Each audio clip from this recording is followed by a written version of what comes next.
So Are the Stranger is a relatively modern 2007 anime film directed by Masaru Ando and produced by Studio Bones. It is a samurai drama based in the Sanguru era or Warning States period and is essentially part coming of age tale and part tale of a lost soul finding itself. The story itself is relatively simplistic in nature, but it makes it up with wonderful characters, an interesting plot, and some brilliant fight sequences.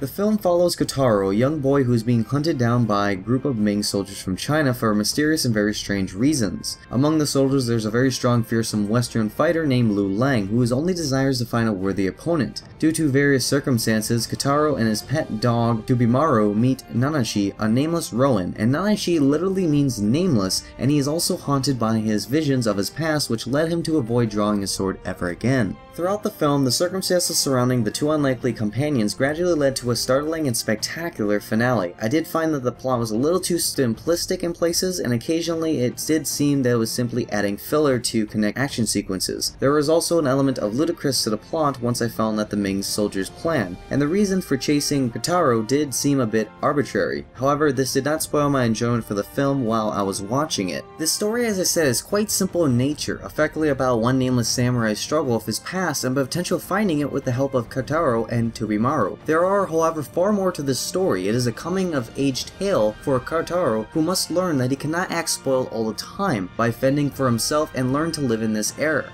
More importantly, however, it is a story about Nanashi's struggle with his demons and his quest for what you can essentially call spiritual fulfillment. As the story unfolds, we gradually learn about Nanashi and of course Kotaro's separate pasts. Although not everything, in fact I like this element. We learn enough about the story and then there are other mysteries and aspects of their respective past lives that are left out.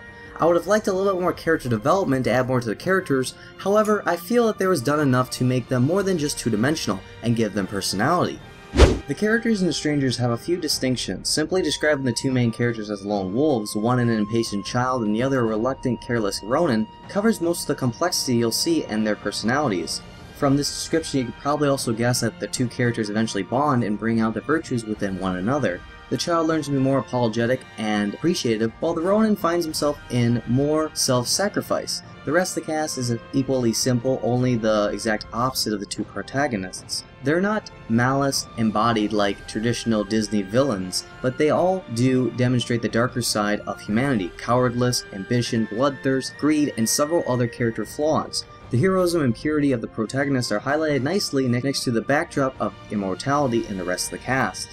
The film is a virtual masterpiece. The hand-drawn characters blend in well with the background with also accurate detail right down to the smallest rock. This setup soon works wonders during the action scenes, which are indeed the film's best assets. The last half an hour contains non-stop action with people being sliced and diced before concluding one of the most jaw-dropping one-on-one fight scenes I've ever seen in anime. The animation during the action scenes flows smoothly and the camera work impressively captures the mood with appropriate zooms and pans.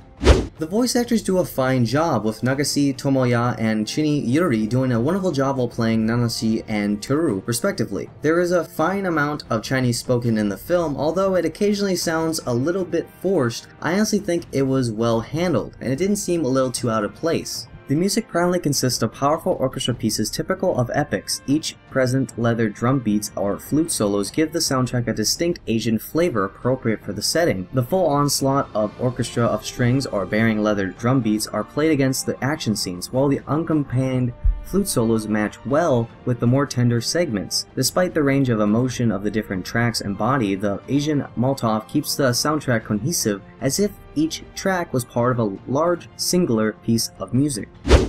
I thoroughly enjoyed this film. I wouldn't call it a masterpiece since there are certain elements that don't quite work so well. The plot, while having an interesting level of complexity, if you look at the samurai, it is a very simplistic in nature, with the class of unintentional hero. However, I think it is adequate and well enough told so you don't really notice these issues. This anime doesn't necessarily challenge you in the way, say, Spirited Away of the Howl's Moving Cattle do, a very good Miyazaki film by the way. However, I feel that there is enough here to show a very good story. I like the main characters a lot actually. They have some really interesting backstories, and in the end it seems to be a story of two unlikely companions learning to live with themselves no matter what their pasts were. Sora the Stranger really shows what Studio Bones can do if they put their mind into it. Essentially, for all its faults, this film really draws you in, and the conclusion will surely excite anyone who likes a visually stunning, well-told samurai drama. It may not be a masterpiece, but it kept me griped right the way through to the end, which for me is a good sign of a good film. Definitely recommended. So with this anime, it deserves an overall score of 9.06 out of 10, which makes this one of my highest scored anime reviews thus far. If you like sword fights, strong male leads, feeling many emotions, and great art, definitely check this out. It's a little gory at times, so if you're a little squeamish, this may be something you want to give a pass. All in all, this anime film does almost everything right, and I would highly recommend this to anyone. If I had to pick one movie to showcase someone to get them into anime, it'd be either this, Heroine, Kyunjin OVA, or Perfect Blue would likely be it. This film has a lot of rewatch value, so watching it once or twice will simply not quench your appetite as it did for me. Anyways, this wraps up my first ever anime film review of Sora the Strangers. If you guys did enjoy this, of course hit that like button. It's always widely appreciated. As well, comment down below. Give me your thoughts, opinions of this anime film, and as well leave your suggestions of other animes you guys would like me to explore upon and review. My name is Geeky, and I'll see you guys next time on my next anime related video. Peace guys.